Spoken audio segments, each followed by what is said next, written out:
ഹരേ കൃഷ്ണ. ഇന്ന് മോക്ഷദ ഏകാദശി. ഒരിക്കൽ യുധിഷ്ഠിര മഹാരാജാവ് ഭഗവാൻ കൃഷ്ണനോട് ചോദിച്ചു, അല്ലയോ വിഷ്ണു, എല്ലാത്തിൻ്റെയും അധിപനായ ഭഗവാനെ, ത്രിലോകങ്ങളുടെയും ആനന്ദമേ, ഞാൻ അങ്ങയെ ആദരപൂർവ്വം പ്രണമിക്കുന്നു. എല്ലാ ജീവജാലങ്ങളുടെയും പ്രയോജനത്തിനായി എൻ്റെ ചില ചോദ്യങ്ങൾക്ക് അങ്ങ് ദയവായി ഉത്തരം നൽകണമേ. മാർഗശീർഷ മാസത്തിലെ ശുക്ലപക്ഷത്തിലുള്ളതും എല്ലാ പാപങ്ങളും നീക്കം ചെയ്യുന്നതുമായ ഏകാദശിയുടെ പേരെന്താണ്? ഒരാൾ എങ്ങനെ അത് ശരിയായി ആചരിക്കണം? ഇതിനെപ്പറ്റി എനിക്ക് പൂർണ്ണമായി വിശദീകരിച്ച് നൽകിയാലും. ഭഗവാൻ കൃഷ്ണൻ മറുപടി പറഞ്ഞു, അല്ലയോ പ്രിയ യുധിഷ്ഠിര, അങ്ങയുടെ ഈ അന്വേഷണം വളരെ മഹത്വപൂർണ്ണമാണ്.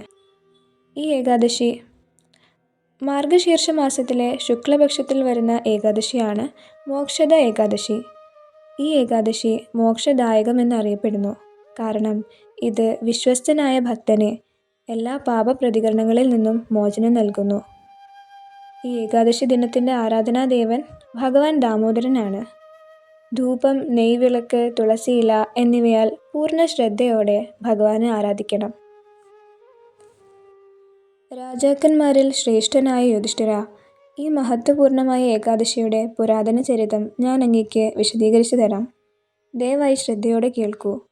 ഈ ചരിതം കേൾക്കുന്നത് കൊണ്ട് മാത്രം തന്നെ ഒരാൾക്ക് അശ്വമേധയാഗം നടത്തിയതിലൂടെ ലഭിക്കുന്ന പുണ്യം ലഭിക്കും. ഈ പുണ്യത്തിൻ്റെ സ്വാധീനത്താൽ നരകത്തിൽ പോയ പൂർവികർക്ക് പോലും സ്വർഗത്തിൽ പ്രവേശനം ലഭിക്കുന്നു. ഒരിടത്ത് വൈഷ്ണവ ഭക്തരാൽ താമസിക്കപ്പെട്ട ചെമ്പക നഗരം എന്ന മനോഹരമായ നഗരമുണ്ടായിരുന്നു. അവിടുത്തെ രാജാവായിരുന്ന വൈഖാനസ മഹാരാജാവ് തൻ്റെ പ്രജകളെ സ്വന്തം മക്കളെ പോലെ പരിപാലിച്ചു. അവിടുത്തെ തലസ്ഥാന നഗരിയിലെ ബ്രാഹ്മണർ ചതുർവേദങ്ങളിലും നിപുണരായിരുന്നു. ഭരണം നന്നായി നടക്കവേ രാജാവ് ഒരു രാത്രിയിൽ തൻ്റെ സ്വപ്നത്തിൽ യമരാജാവ് ഭരിക്കുന്ന നരകഗ്രഹങ്ങളിൽ ഒന്നിൽ തൻ്റെ പിതാവ് നരകയാതന അനുഭവിക്കുന്നത് കണ്ടു.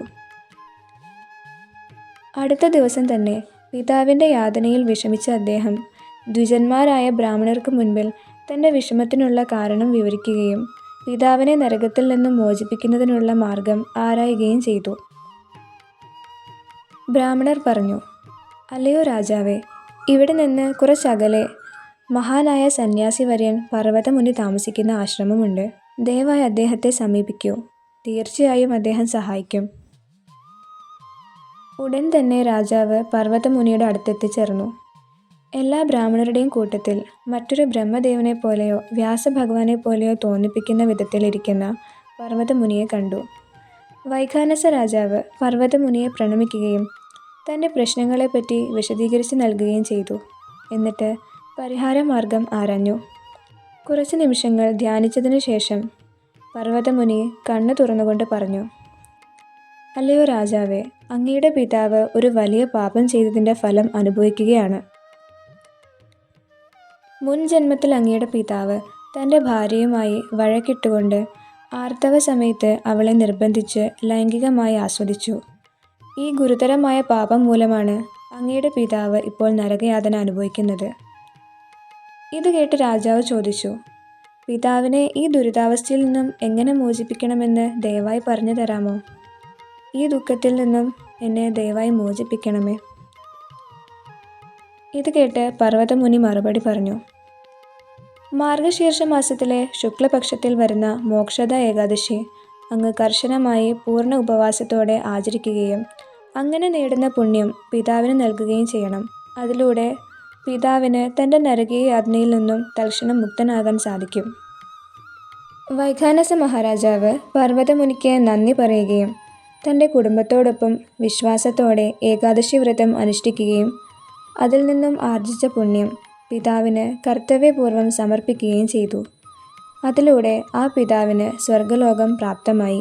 ഒടുവിൽ സ്വർഗത്തിലെത്തി അവിടെ നിന്നും ഭഗവാന്റെ ഭക്തിയുടെ സേവനത്തിലൂടെ പുതുതായി ആർജിച്ച യോഗ്യതയാൽ ഭഗവത് ധാമത്തിലേക്ക് തിരികെ പോയി. എല്ലാ ആഗ്രഹങ്ങളെയും തൃപ്തിപ്പെടുത്തുന്ന ഈ ഏകാദശി വ്രതം അനുഷ്ഠിക്കുന്നവർക്ക് കണക്കാക്കാൻ കഴിയാത്തത്രയും പുണ്യം ലഭിക്കുന്നു. ഈ ഏകാദശിയേക്കാൾ മികച്ച മറ്റൊരു ഉപവാസ ദിനമില്ല. സ്വന്തം ആത്മീയ നേട്ടത്തിനായി ഏകാദശി അനുഷ്ഠിക്കുന്ന ഒരാൾക്ക് ഇത് ഭഗവത് പദത്തിലേക്ക് തിരിച്ചു പോകാനും ഒരിക്കലും ഈ ലോകത്തേക്ക് മടങ്ങി വരാതിരിക്കാനും സഹായിക്കുന്നു.